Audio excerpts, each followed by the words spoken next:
Hello friends, welcome to invention classes. पुनः आप सभी बच्चों का हार्दिक अभिनंदन। मैं दीपक शर्मा आप सभी बच्चों को सांख्यिक अध्ययन करा रहा हूं। तो आज तक आप सभी बच्चों ने पूर्व वाली क्लास के अंदर सतत श्रेणी के बारे में अध्ययन किया था, जो हमारे 90 अध्याय के अंतर्गत बता रखा है। कंटिन्यूस श्रेणी जो सतत श्रेणी है, खंडित श्रेणी है।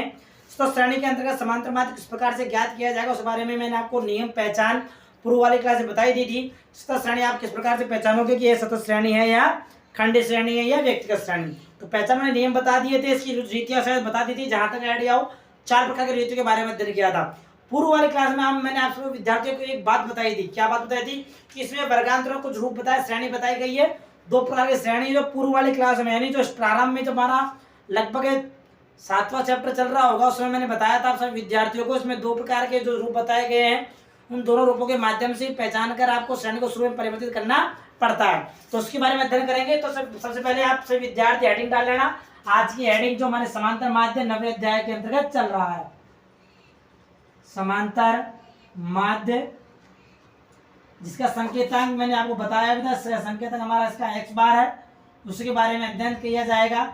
समांतर माध्य के अंतर्गत हम तृतीय रीति, जो तीसरी रीति बताई गई थी हमारी सतत श्रेणी, उसी रीति के बारे में अध्ययन कर रहे हैं। रीति नंबर 1 हो चुकी है, नंबर 2 हो चुकी है, थर्ड वाली हमारी जो चल रही है, इसका नाम है हमारा सतत श्रेणी, कंटिन्यूस श्रेणी।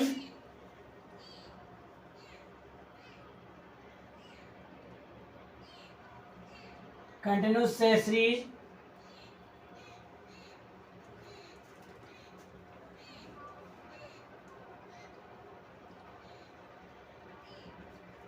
सतत श्रेणी। सतत श्रेणी में समांतर माध्य किस प्रकार से ज्ञात किया जाएगा, उसके बारे में अध्ययन किया जाएगा। प्रथम रीति के बारे में अध्ययन करवाया जाएगा।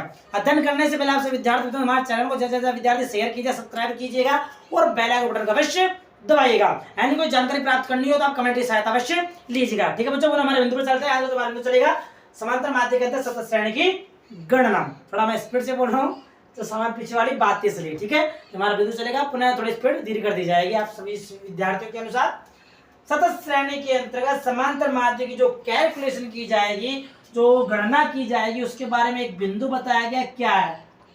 तो यहाँ लिख ले मेरे साथ साथ विद्यार्थी कि सतत श्रेणी में, सतत श्रेणी द्वारा समांतर माध्य,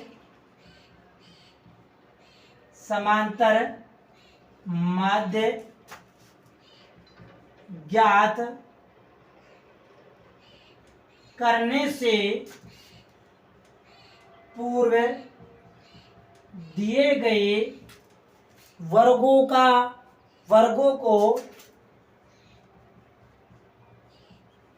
को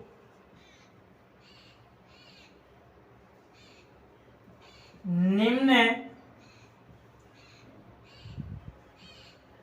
रूपों में परिवर्तित किया जाएगा। अब जो जो रूप बताए गए हैं, कितने रूप हैं? इन वर्गों के 2 रूप बताए गए हैं।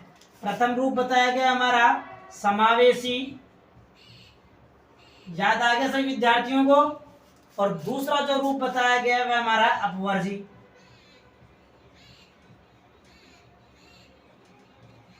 याद आ गया? पूर्व वाली क्लास में आपसे विद्यार्थियों को बताया था कि समावेशी रूप, अपवर्जी रूप। प्रश्न को समावेशी रूप के अंदर हल नहीं करना है, प्रश्न का समाधान अपवर्जी रूप में ही करना है। तो कहने का तात्पर्य हमारा एक छोटा सा एक नोट हो गया। नोट रूप में आप जान सकते हो क्या कि सतत श्रेणी में समांतर माध्य ज्ञात करने के लिए वर्गों को अपवर्जी रूप में परिवर्तित करना होगा। वो कैसे किया जाएगा, उसके लिए आप पूर्व वाली क्लास का अध्ययन कर सकते हो। ठीक है, तो यहाँ एक नोट रूप में लिख लीजिए। नोट क्या है हमारा? नोट हमारा ये है, सतत श्रेणी में समांतर माध्य की समांतर माध्य की गणना करने से पूर्व सतत श्रेणी में समांतर माध्य की गणना करने से पूर्व वर्गों को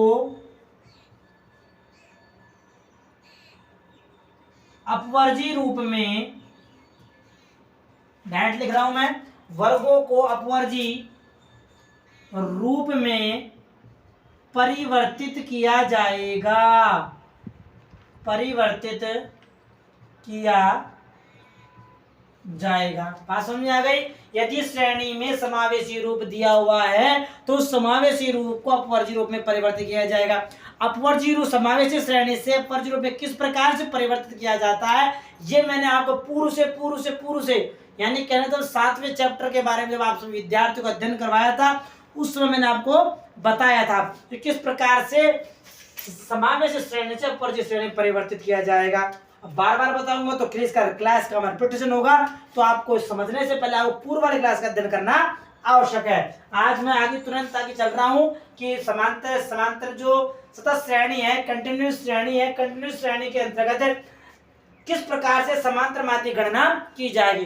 तो पहले सूत्र का अध्ययन करते हैं। जो 4 प्रकार की रीतियां मैंने आपको पूर्व वाले क्लास में बता भी चुका हूं कि 4 प्रकार की रीतियों के द्वारा समांतर माध्य गणना की जाती है। उन चारों रीतियों में से प्रथम रीति जो हमारी बताई गई थी डायरेक्ट मेथड के बारे में, अर्थात प्रत्यक्ष रीति के बारे में। तो प्रत्यक्ष रीति में समांतर माध्य किस प्रकार से ज्ञात किया जाएगा उसी के बारे में अध्ययन किया जाएगा। तो सबसे पहले नंबर 1 डाल लीजिए रीति के बारे में। प्रथम रीति हमारी क्या है, लीजिए सतत श्रेणी में, सतत श्रेणी ज्ञात, सतत श्रेणी में, ऐसे लिख लो, सतत श्रेणी में समांतर माध्य, जिसका संकेतक मैं आपको बता चुका हूं x बार।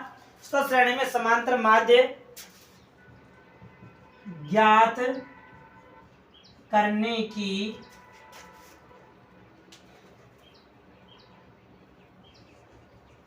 रीति, जो ज्ञात करने की जो रीति बताइए, प्रत्यक्ष रीति।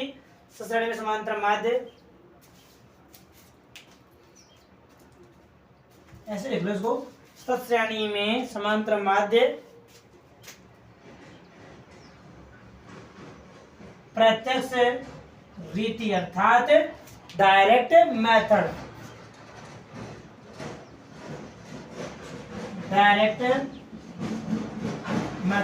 तो समांतर माध्य प्रत्यक्ष रीति द्वारा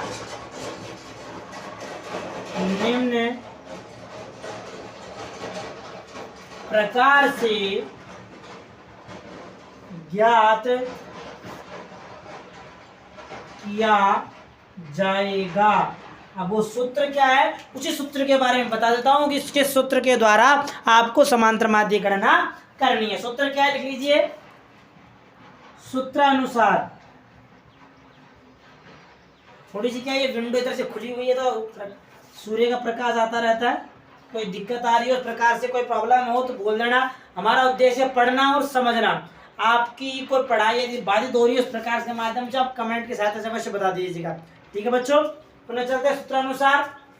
x बार बराबर सिग्मा fx अपॉन n, जो हमारा पूर्व में बताया था मैंने आपको। x बार का मतलब है समांतर माध्य, सिग्मा जो f और x बताया गया है इसका मतलब है आवर्ती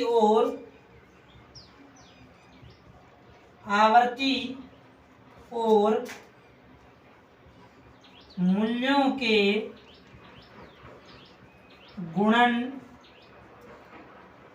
फलों का जो हमारा योग होगा वही योग हमारा सिग्मा fx कहलाएगा।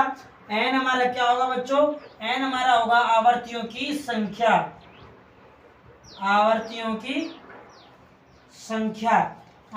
संख्या को n भी कहा जाता है, या फिर इसको आप अलग रूप में देखा जाए तो इसको सिग्मा f भी कहा जाता है। तो इन चीजों से आप कंफ्यूज मत रहना, कोई दिक्कत आ रही हो कह सकते हो। अथवा के रूप में आप ऐसे भी लिख सकते हो, एक्स बार बराबर sigma F x upon sigma F. तो उसके दो रूप बता दिए, प्रथम रूप ये हो गया, द्वितीय हमारा ये हो गया। जो सूत्र आपको याद करने में सरल लग रहा हो आप उस सूत्र का प्रयोग कर सकते हो। दोनों सूत्र क्या बच्चों, इक्वल इक्वल है, बिल्कुल समान है, किसी में कोई अंतर नहीं है, दोनों के माध्यम से उत्तर बिल्कुल एक ही आएगा। अब ये आपका सूत्र हो गया। अब आपको मैं एक उदाहरण के माध्यम से, एक प्रश्न के माध्यम से बता देता हूँ किस प्रकार से समांतर माध्य प्रत्यक्ष रीति के अंतर्गत ज्ञात किया जाएगा सतत श्रेणी के अंतर्गत। सभी विद्यार्थी इसको लिख लिया तो बहुत अच्छी बात है। पुनः आगे हमारे बिंदु पर चलते हैं। क्या है बिंदु हमारा, सूत्र का मैं बताता हूं सभी विद्यार्थियों किस प्रकार से समांतर माध्य गणना की जाएगी। लिख लिया था सभी विद्यार्थियों ने, बहुत अच्छी बात लिख लिया, तो अच्छा लग रहा है काफी। कुछ विद्यार्थी कमेंट के माध्यम से पॉजिटिव कमेंट भी डाल रहे हैं, कुछ विद्यार्थी, कुछ क्या हम तो ऐसे कह सकते हैं पूर्ण सभी विद्यार्थी पॉजिटिव डाल रहे हैं, नेगेटिव अभी तक कुछ आया नहीं। वैसे अगर नेगेटिव कुछ होगा तो उसमें सुधार अवश्य किया जाएगा। मेन उद्देश्य हमारा पढ़ना है, समझना है, ताकि किसी विद्यार्थी को किस प्रकार की समस्या का सामना नहीं करना पड़े समांतर माध्य ज्ञात करने में। तो आपकी जो 6 राइटर वाली जो किताब है उस किताब के अंदर एग्जाम्पल तो है नहीं, क्वेश्चन नंबर 6 बता रहा हूँ आप सभी विद्यार्थी को, पेज नंबर 9.115 अध्याय 9वें अध्याय के अंदर है। एक उदाहरण पढ़ते हैं, प्रत्यक्ष सतत श्रेणी में पढ़ रहे हैं, रीति नंबर फर्स्ट यहाँ लिख रहा हूं मैं, प्रत्यक्ष रीति अर्थात direct method.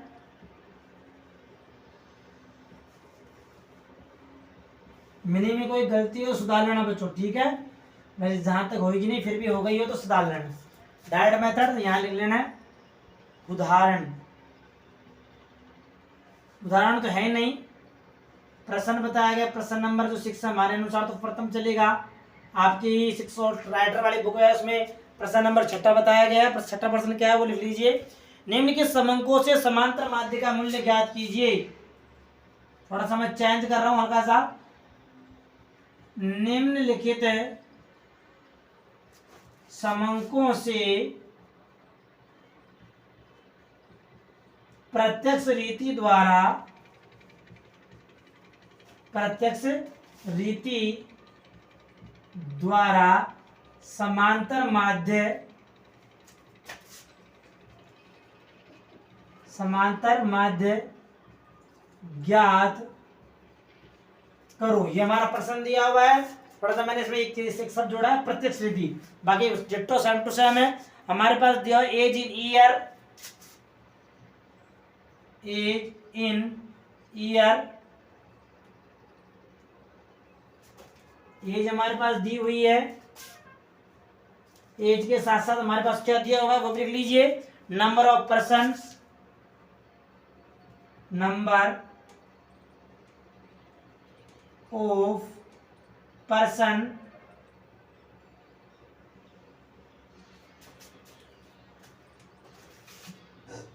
As in year दिया रहा, कहां से कहां तक है, 10 से 20, 20 से 30, 30 से 40, 40 से 50, 50 से 60, 60 से 70 और अंतिम जो दिया हुआ है वह हमारा है 70 से 80। नंबर ऑफ पर्सन हमारे पास दिए हुए हैं 2, ये दिया हुआ हमारे पास प्रश्न है। इन प्रश्न के माध्यम से समांतर माध्य गणना करनी है।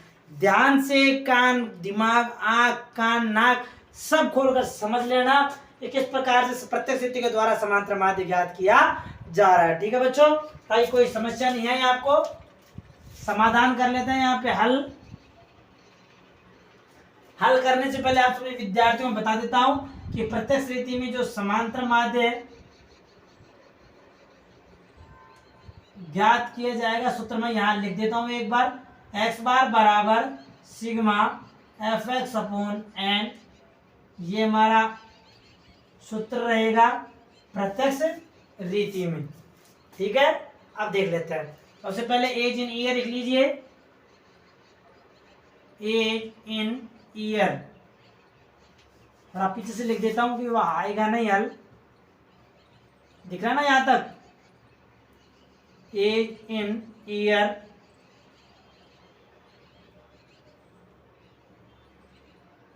ईयर ऑफ एज क्या दिया हुआ है लिख लेना सभी विद्यार्थी, 10 से 20, 20 से 30, 30 से 40, 40 से 50, 50 से 60, 60 से 70, 70 से 80, ये एज इन दिया ईयर दिया हुआ है। नंबर ऑफ पर्सन हमारे पास है ही, एक कॉलम यहाँ छोड़ लेते हैं हम, जिसके अंतर्गत हमारे समाधान के अनुसार या पूर्व वाले बिंदुओं के अनुसार मध्य मूल्य की गणना हो ही जाएगी। Number of person, number of person है जो हमारे क्या कहलाएंगे बच्चों, ये हमारी आवर्तियां कहलाएगी। तो यहाँ लिख लेना संकेतांक एफ, एफ हमारे पास दिया हुआ है 2, 4, 4, 8, 6, 3, 2। यहाँ पर जो ज्ञात हमारे द्वारा ज्ञात किया जाएगा वह हमारा मध्य मूल्य होगा, मिड पॉइंट या मिड वैल्यू, जिसका संकेतांक हमारा रहेगा एम बी। एम बी को ही एक्स वाला मूल्य कहा जाता है, ये मैंने आपको पूर्व में लिखा भी दिया था। जो आपके द्वारा मध्य मूल्य ज्ञात किया जाएगा उस मध्य मूल्य को एक्स कहा जाएगा। समझ आ गया विद्यार्थियों को? बहुत अच्छी बात है। मध्य मूल्य की गणना कैसे की जाएगी मैंने आपको पूर्व में बता भी दिया था। एक कॉलम और बना देता हूं, वो किसका रहेगा यहां मैं लिख देता हूं, थोड़ा एडवांस थोड़ा एक्स्ट्रा लिख रहा हूं ना, एफ मल्टीप्लाई एक्स अर्थात एफ एक्स। ठीक है, अब यहां हो जाएगी। सबसे पहले मध्य मूल्य की गणना की जाएगी। मध्य मूल्य की गणना, मध्य मूल्य की गणना के लिए मैंने आपको पूर्व वाले क्लास के अंदर सूत्र बताया था। क्या बताया था बच्चों? इसका संकेतांक तो हमारा हो गया एम बी, या इसको एम पी भी कह सकते हैं। ठीक है बच्चों, कंफ्यूज मत होना, एम बी कह दे या एम पी कह दे या सी वी कह दे या सी पी कह दे।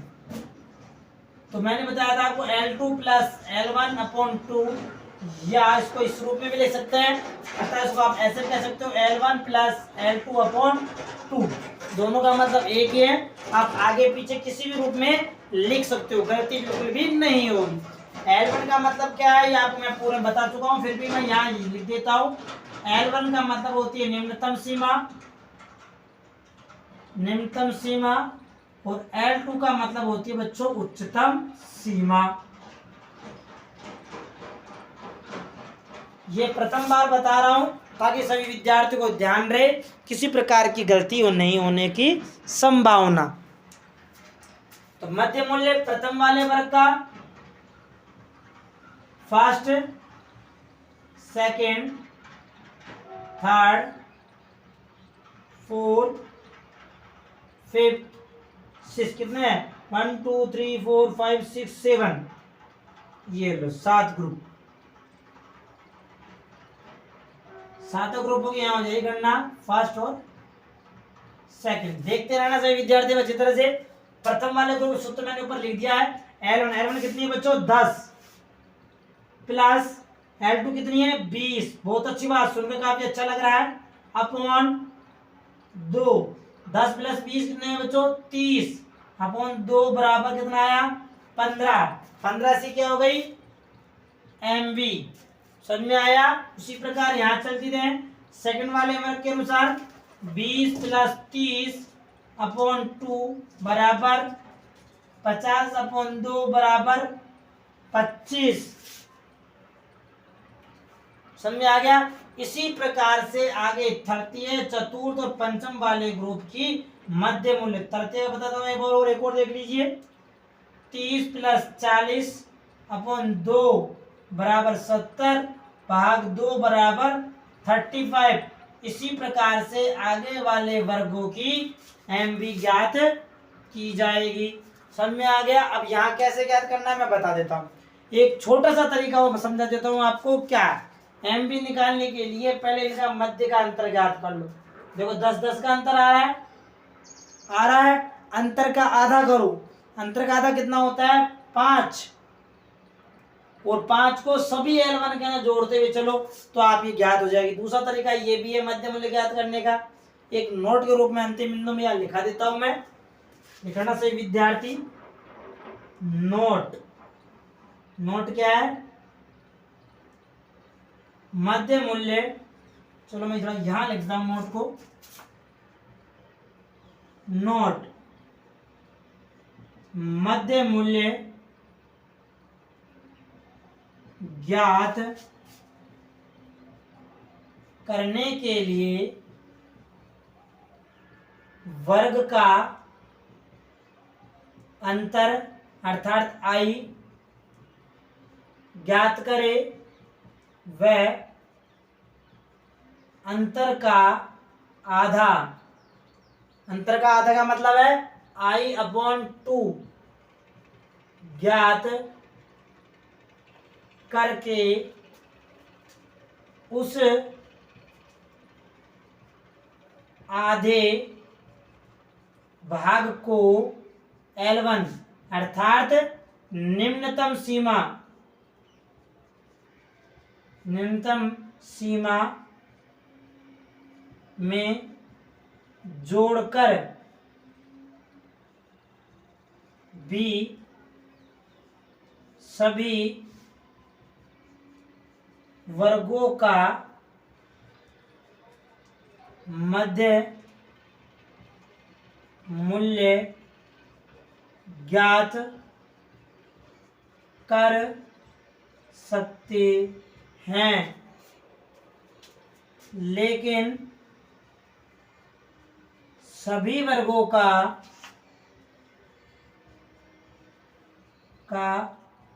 अंतर क्या होना चाहिए बच्चों?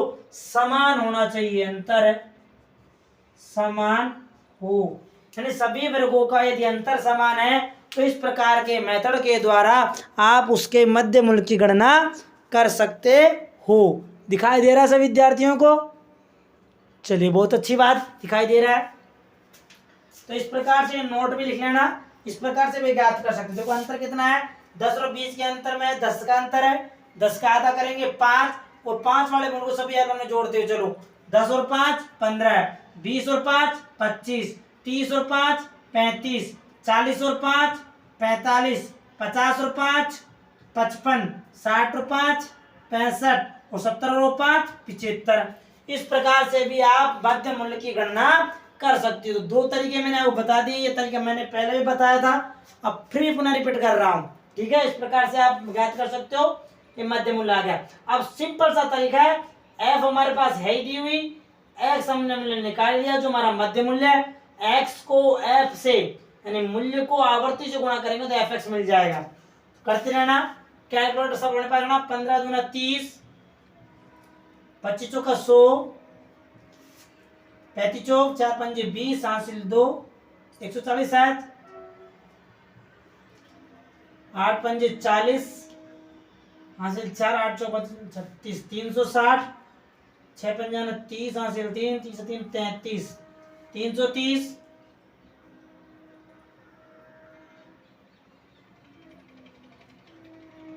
5 3 15 15 1 191, 25 दूना 150। एक बार टोटल मल्टीप्लाई चेक कर लेना। एन हमारा ये हो ही गया, एन बराबर 4 2 6 4 10, 10 18 2 20, 4 24 29, जो भी आपका है देखना एक बार।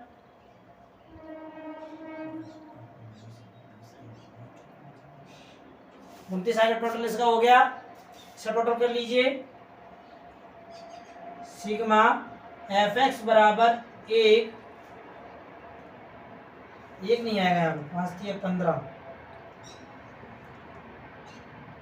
195। ठीक है, 5 का 5 5, 4 3 7 7 14 15 16 16 18 19 20 21 22 23 24 25 25 और 5 30, हासिल लगी 3 3 रेख 4 5 6 7 8 9 10 11 12 13 1305 टोटल हो गया।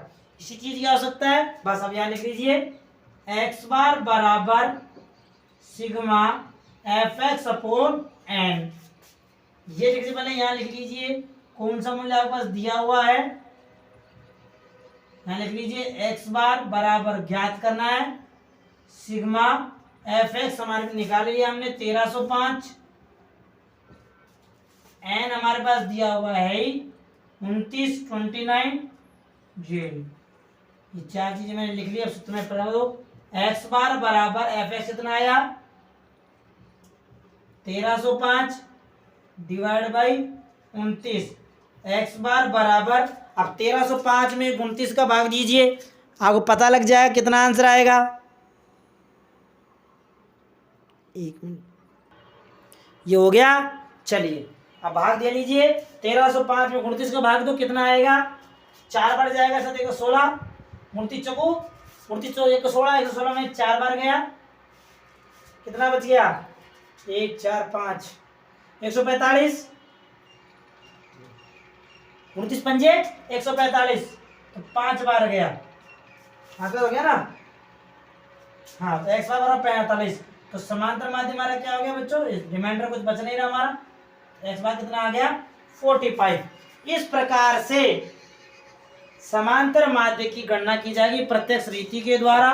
एक बार आंसर देख लेना, आंसर कितना आ रहा है 45, ये आंसर आ रहा है हमारा 45। Is that clear? ये प्रत्यक्ष रीति के द्वारा समांतर माध्य गणना इस प्रकार से की जाएगी। कोई चीज कोई बिंदु समझ में नहीं आ रहा हो तब कोई भी विद्यार्थी स्वतंत्र रूप से पूछ सकता है। इस नोट का खास तौर पे ध्यान रखना चाहिए, विद्यार्थी नोट ध्यान रखना, इसके द्वारा भी मध्यमूल्य गणना की जा सकती है। और इस प्रकार से भाग देकर आंसर आपका निकाल लिया जाएगा। तो आज हमारी प्रत्यक्ष रीति समाप्त हो चुकी है। आने वाली क्लास के अंतर्गत हम सभी या आप सभी जो दूसरी रीति बताई गई हमारी लघु रीति, उसके बारे में विस्तार पूर्वक अध्ययन किया जाएगा। आज तक के लिए इतना ही, मिलते हैं आगे आने वाली क्लास में। चैनल अच्छा लग रहा हो, चीजें समझ में आ रही हो, चैनल को सब्सक्राइब कीजिएगा, शेयर कीजिएगा, थोड़ा प्रयास जल्दी कीजिएगा, आपकी सफलता हमारी सफलता। ठीक है बच्चों, मिलते हैं आगे आने वाली क्लास, तब तक के लिए बेस्ट ऑफ लक। दिखाना सभी विद्यार्थी इसको नोट सही दिखाना, नोट भी अंकित कर लेना। Okay, best of luck.